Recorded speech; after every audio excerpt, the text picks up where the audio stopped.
नीलाधुण्डस्तनगिरिधडी शुद्धमुद्बोध्य कृष्णं पारार्त्यं स्वं सुदिसदशिरः सिद्धमध्यापयन्ति स्वोच्छिष्टायां स्वचिनिटलिदं ह्याबलात् कृत्य भुङ्क्ते क्रोधा तस्यै नम इदं भूय एवास्तु भूयः அன்னவயல் புதுவை ஆண்டாள் அரண்டற்கு பண்ணு திருப்பாவை பல்பதியம் இன்னிசையால் பாடிற் கொடுத்தாள் நற்பாமாலை பூமாலை சூடிற் கொடுத்தாளை சொல்லு சூடிற் கொடுத்த சுடற்கொடியே தொல்பாவை பாடி அருளவல்ல பல்வளையாய் நாடினி வேண்டடவர்க்கு என்ன விதி என்ற இம்மாற்றம் நாம் கடவா வண்ணமே நல்கு.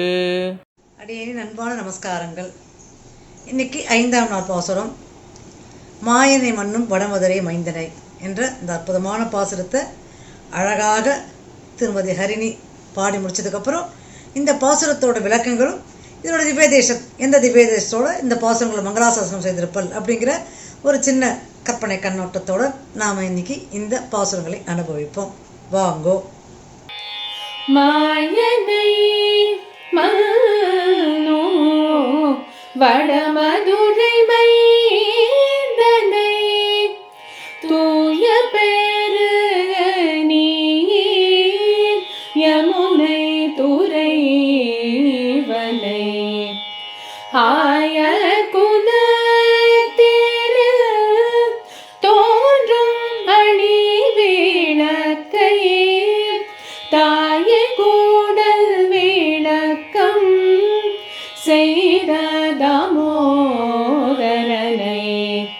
தூயோமாய் வந்து நாம் தூமலர் தூவி தொழுது வாயினால் பாடி மனத்தினால் சிந்திக்க போய பிழையும் புகுதருவான் என்றனவும் தீயினில் தூசாகும் செப்பேனோரெம் பாவாய்.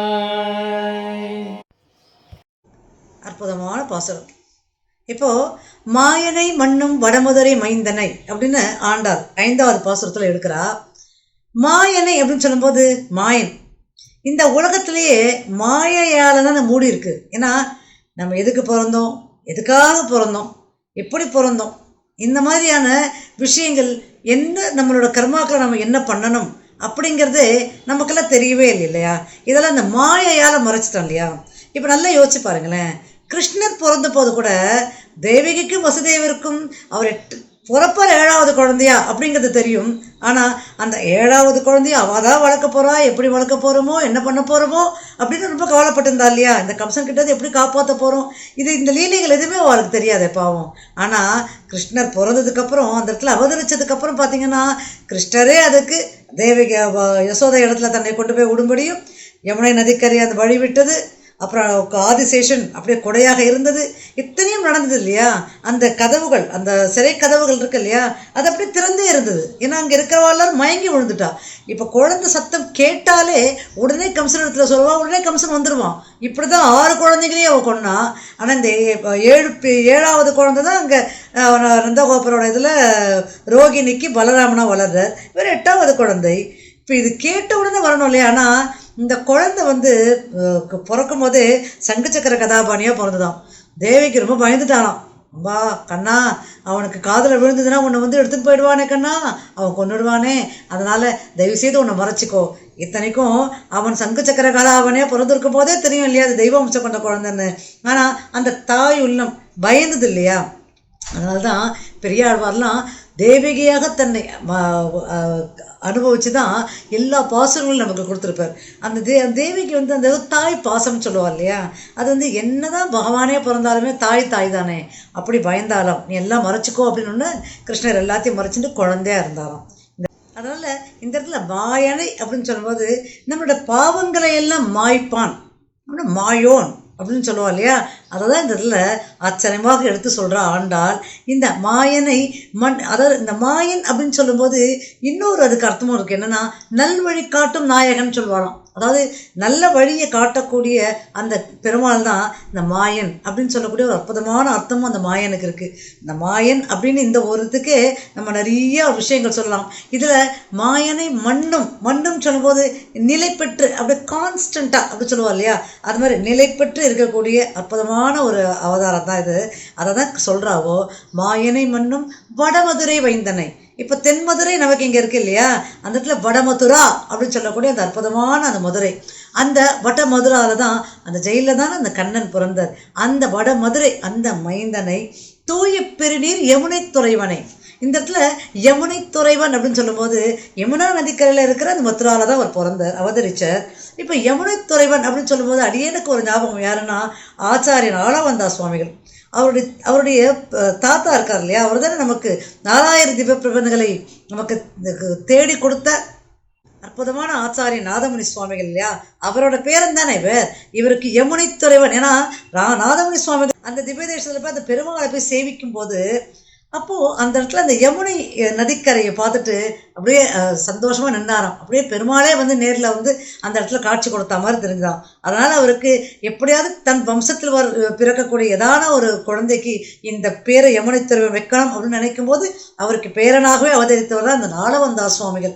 அதனால தான் அவருக்கு யமுனை துறைவன் அப்படிங்கிற ஒரு திருநாமம். யமுனை துறைவன் அப்படிங்கும்போது யமுனை நதிக்கரையில் பிறந்த அற்புதமான ஒரு பாலகன் அப்படின்னு சொல்கிறாவோ. தூய பெருநீர், ஏன்னா தூய பெருநீர் சொல்லும்போது பெருமாள் அந்த இடத்துல அவதரித்தார் அப்படின்னாலே அது தூய்மையான நதி தானே. அந்த அற்புதமான தூய பெருநீரில் அந்த யமுனை நதிக்கரையில் அவதரித்தாரே கிருஷ்ணர். அந்த யமுனை திருவனை தாயை குடவிளக்கம் செய்த தாமோதரனை அப்படின்னு ரொம்ப அழகாக ஒரு வார்த்தை எடுக்கிறார். அது என்ன தாயை குடமிளக்கம் செய்த தாமோதரன் சொல்லும்போது, தாமோதரன் அப்படிங்கிற அந்த திருநாமம் இருக்கு இல்லையா, அது எப்படி வந்தது அப்படின்னா அவள் கட்டி போட்டா இல்லையா அந்த உரலில், ரொம்ப சுட்டி எல்லார் வீட்டுக்கு போய் எல்லார்கிட்டையும் திட்டு வாங்கிட்டு வர்றார். அதனால் இவளுக்கு ரொம்ப கோவம் வந்துடுது. கட்டி போட்டாதான், ஏன்னா அவள் வந்து டெய்ரி ப்ராடக்ட்ஸ் பண்ணுறவா, இந்த பால் ப்ராடக்ட்ஸ் இருக்கு இல்லையா, அதெல்லாம் அவள் தயாரிக்கிறவா. அதுக்கு தான் அந்த ஆயர்பாடி அதுக்கு தானே. அப்போது அவளுக்கு நேரமே இருக்காது. இந்த சுட்டி பையனோடையே சுற்றி இருந்தால் அவளுக்கு மற்ற வேலையில் எப்படி கவனிப்பா. அதனால் பார்த்தா நேராக கொண்டு வந்து முதல்ல கட்டி போட்டான்னு சொல்லும்போது ஏதோ சுலபமாக கட்டி போட்டா இல்லை. கண்ணன் இருக்கான் பாருங்க, அவன் அவ்வளோ சுலபமானவனா கட்டி போடுறதுக்கு இல்லையே. கண்ணினும் சிறுத்தாம்பினால் கட்டுண்ட பண்ணிய பெருமாயன் அப்படின்னு மதுரகவி ஆழ்வார் நம்மாழ்வார்க்காக எடுப்பார். எதுலேயும் கட்டி போட முடியாது.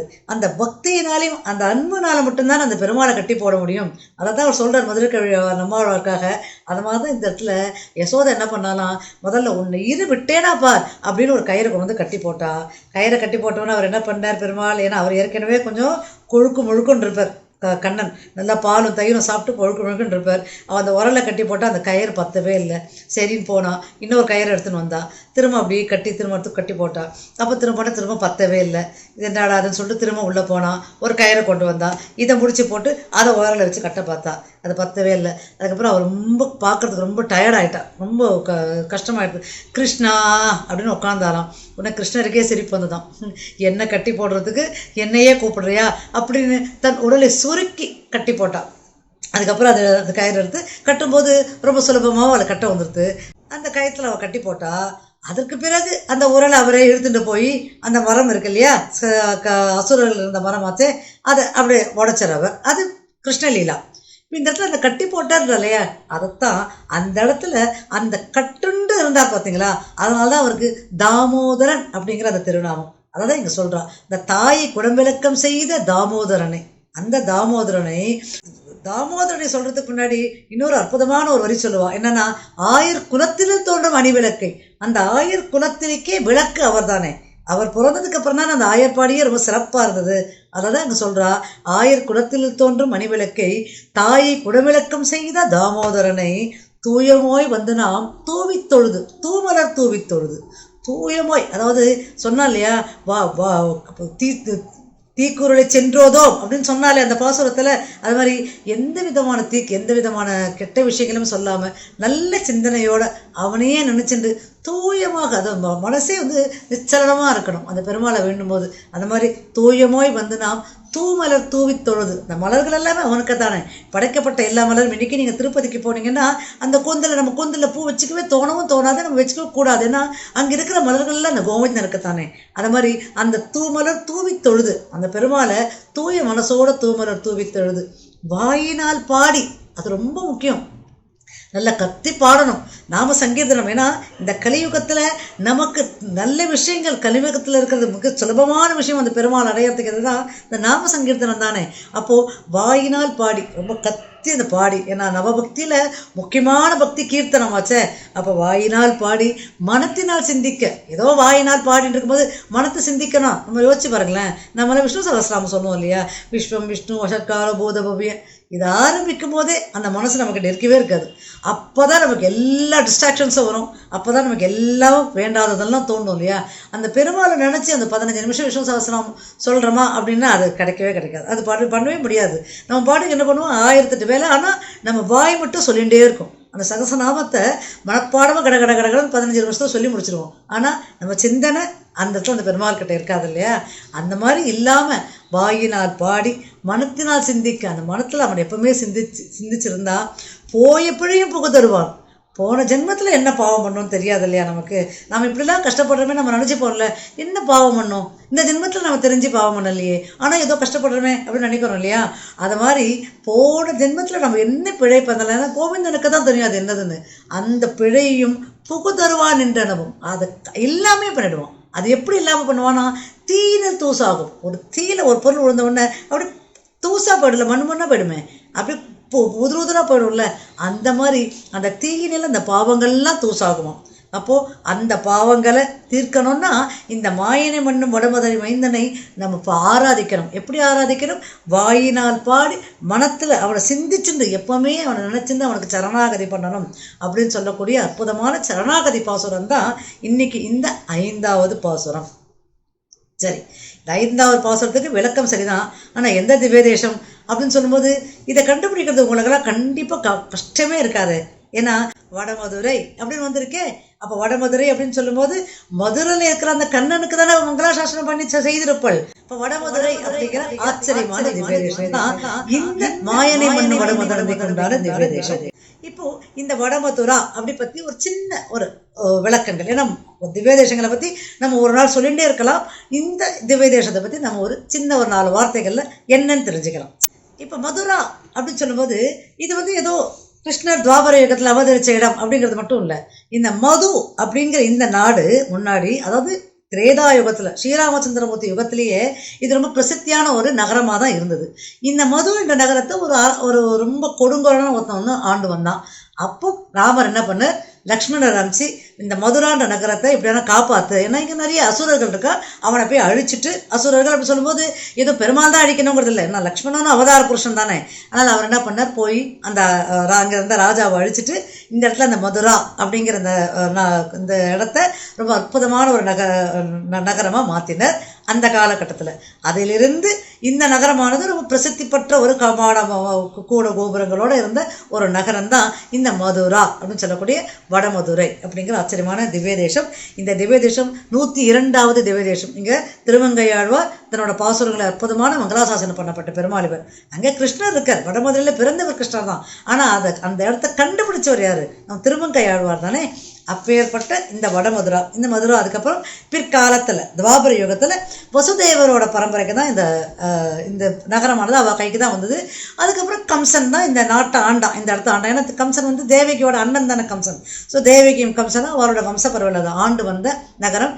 அதுக்கப்புறம் தான் பெருமாள் இந்த மதுரையில் அவதரித்து அதுக்கப்புறம் ஆயர்பாடில் இருந்து ஒரு மதுரைக்கு திரும்பவும் வந்து இந்த இடத்துல இந்த கம்சனை கொன்று மதுரையை வந்து ஒரு நல்ல அரசன்கிட்ட ஆட்சியை கொடுத்துட்டு இதுக்கப்புறம் கிருஷ்ணர் வந்து ஆண்டது துவாரகையை தான். இந்த மதுராவில் அவர் வந்து கொஞ்ச நாள் இருந்தார், அவ்வளோதானே தவிர்த்து இங்கே அவதரிச்சது கொஞ்ச நாள் இருந்ததெல்லாம் இங்கே தான்.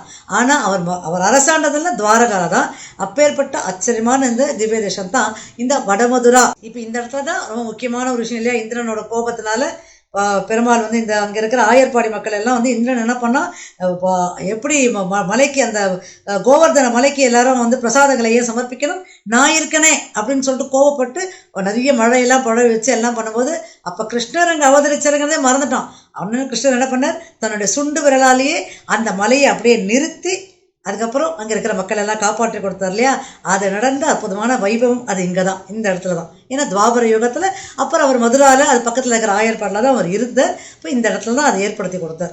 இப்போ இந்த திவ்ய தேசம் நமக்கு ரொம்ப பழமையான திவ்ய தேசம் ஏற்கனவே சொல்லிட்டேன். ஏன்னா ராமாவதாரத்தில் அவர் வந்து அங்கே அப்புறம்லேருந்து இருந்த திவ்ய தேசம் தான். அப்புறம் ஆழ்வார் மங்களாசாசனம் பண்ணதுக்கு அப்புறம் தான் இது திவ்ய தேசம் அப்படின்னு நம்ம இப்போ கொண்டாடிட்டு இருக்கோம். இப்போ இதில் இருக்கிற மூலவர் வந்து கோவர்தன நேசன் பாலகிருஷ்ணன் அப்படிங்கிற திருநாமம் அப்படி தானே இருக்க முடியும். ஏன்னா கோவிந்தன் தானே அங்கே இருந்தவன், அங்கே அவதரிச்சவனாக தான் இருக்கிறதால ஆனால் அவனோட அங்கே அற்புதமான அந்த திருவிக்கிரகம் பிரதிஷ்டை பண்ணப்பட்டு இன்றைக்கி நம்ம மதுரா அப்படின்னு ஒரு பிரமாதமாக பிரசித்தியாக சேவிச்சுட்டு வரோம்.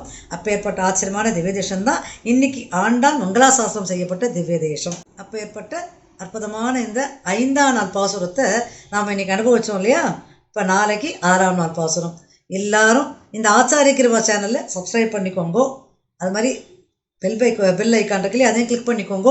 ஏன்னா நாளைக்கு இப்போ காலையில் 6 மணிக்கு உங்களுக்கு இந்த பாசுரங்களோட விளக்கமும் அழகான தேவகான குரலில் இந்த பாசுரங்களோட வரிகளும் அது இல்லாமல் இந்த பாசுரங்களோட திவ்ய தேசமும் உங்களை நாளைக்கு காலையில் 6 மணிக்கு திரும்பவும் நான் சந்திக்கிறேன். உங்கள் எல்லாருக்கும் நோட்டிஃபிகேஷன் கரெக்டாக வரணும்னா நீங்கள் எல்லோரும் சப்ஸ்கிரைப் பண்ணுங்க. அதுவரை உங்கள் எல்லாருக்கும் பல்லாண்டு பாடி கவிதாக்கு சிம்மாய கல்யாண குணசாலினி ஸ்ரீமதே வெங்கடேஷாய வேதாந்த குருவே நமக.